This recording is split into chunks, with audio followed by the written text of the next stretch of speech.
Deux frères en tour du monde à vélo, c'est l'aventure d'Aibro que vous suivez sans doute sur TV78 au gré d'épisodes. Nous vous avons également proposé un reportage récemment sur leur confinement au Pérou, l'aventure d'Aibro qui a été mis en tout cas en pause pour le moment en raison des mesures sanitaires. Et ils sont revenus en France, les deux frères taurins qui sont avec nous, Kevin et Guillaume, bonsoir. Bonsoir. Bonsoir. Vous avez donc dû revenir en France, c'était jeudi dernier, hein. Vous êtes revenu jeudi dernier, le 23 avril, vous étiez en confinement au Pérou. Déjà, le fait de rentrer, cette décision, pourquoi l'avoir prise? Est-ce que c'était une décision difficile à prendre? Oui, très difficile à prendre, parce qu'on a initialement, au début du confinement au Pérou, on voulait rester au Pérou, on pensait attendre quelques semaines. Mais au fil des semaines, on a vu la situation s'aggraver et puis entendre différents présidents dans le monde dire que cette situation allait durer très longtemps. Deuxièmement, le Pérou a fermé ses frontières le 22 avril. Donc nous, avant cette période, on s'est dit, mais est-ce que c'est raisonnable de rester aussi longtemps au Pérou? Et qu'est-ce qu'on va y faire pendant tout ce temps si on doit rester très longtemps? Donc en mettant d'un côté les pour et d'un côté les contre, on s'est dit que le plus raisonnable pour nous, pour notre santé, c'était de rentrer en France. Ouais. Et Kevin, Guillaume le dit, les frontières du Pérou étaient fermées. Du coup, comment ça s'est organisé, le rapatriement? Comment vous avez pu revenir en France? Alors en fait c'est un peu particulier, c'est les frontières, en fait c'est l'espace aérien qui était fermé à partir du 22 avril.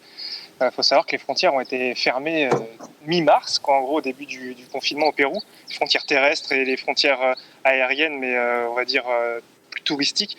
Donc du coup on a eu en fait des vols à destination de Paris, mais avec un convoi assez particulier. On n'était plus à l'aéroport international de Lima, on était à l'aéroport militaire.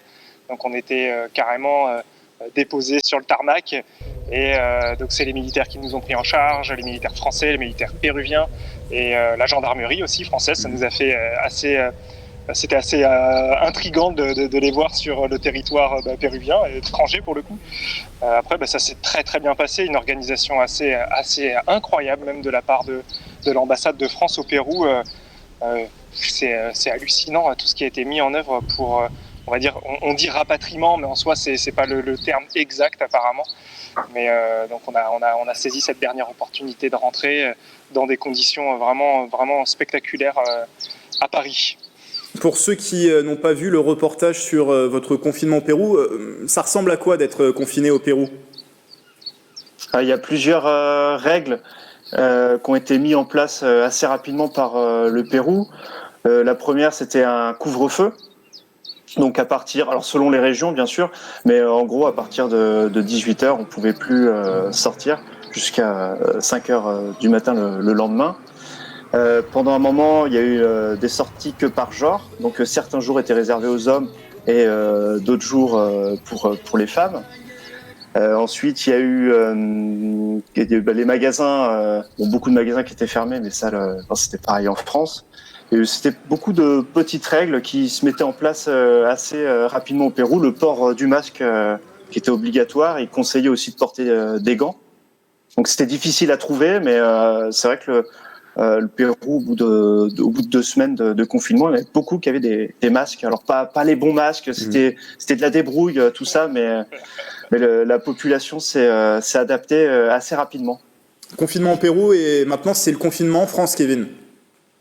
Et voilà, du coup maintenant c'est confinement en France, donc l'un Guillaume est dans les Yvelines, tout proche de vous, et l'autre donc moi je suis plutôt planqué en Bretagne.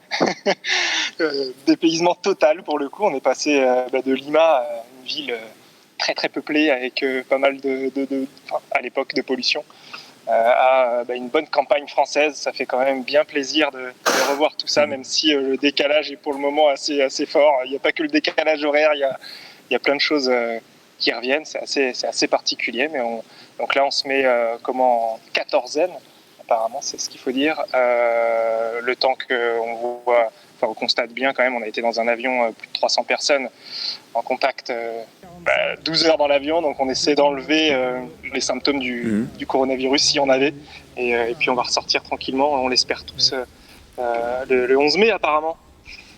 Date du 11 mai, effectivement, qui sera le début du déconfinement. Et tout ça, alors cette aventure, elle a duré presque 2 ans. Vous êtes passé par l'Europe, l'Afrique, l'Amérique du Sud pour terminer. Je parlais tout à l'heure de pause. Vous me confirmez bien que c'est une pause. L'idée, c'est aussi de repartir dès que les conditions seront remplies? Oui, tout à fait. Oui. L'idée initiale, c'est de faire un tour du monde à vélo. Donc, il est important pour nous d'aller au bout. Donc, on va attendre le temps nécessaire et repartir dès que possible. Je sais que c'est dur à résumer en quelques secondes, mais qu'est-ce que vous en retenez, en tout cas, de ces 2 premières années quasiment de tour du monde à vélo, de petits tours du monde à vélo, du coup? Petit, je ne sais pas, il y a quand même, Petit, il y a quand même 2 continents, effectivement. Mais en tout cas, voilà, ce début de tour du monde, qu'est-ce que vous en retenez? Je pense que, me concernant, il y a beaucoup d'éléments à retenir. Il y a d'énormes rencontres qu'on a fait qui nous ont vraiment marqué pendant le voyage. Il y a aussi l'aspect un peu plus négatif qui est tout ce qui touche à la pollution et aux déchets qu'on retrouve dans la nature. Et ça, c'est un constat qu'on a tous remarqué. C'est qu'il y a de la pollution partout et qu'il est très, très, très important et urgent de faire attention à notre petite planète. Et c'est une aventure extraordinaire et c'est sûr là aujourd'hui déjà, on n'en revient pas comme on était parti à l'origine. Il y a eu beaucoup de changements même dans le voyage. C'est à vivre pour se rendre compte, pour que les gens puissent se rendre compte que c'est une autre vie et c'est très enrichissant. Je vous vois acquiescer, Guillaume. Peut-être des choses à ajouter, ou vous êtes totalement d'accord avec Kevin? Oh, mais oui, tout ce qu'il vient de dire, oui, c'est exact. Quand on est parti, on pensait pas que ça allait être aussi fort, aussi prenant. Il y a toutes les cultures qu'on a aussi rencontrées, ces différences entre eux. Par exemple, le nord de l'Afrique et puis l'Amérique du Sud, qui est totalement différente et qui nous ont enrichis. Du coup, on a hâte de boucler tout ça. Eh bien, on vous souhaite de repartir très vite. Merci Kevin et Guillaume Thorin d'avoir été avec nous. Merci beaucoup. Merci, avec plaisir. Et on pourra retrouver prochainement quelques nouveaux épisodes des aventures d'Aibro, des derniers épisodes tournés avant cette période de confinement.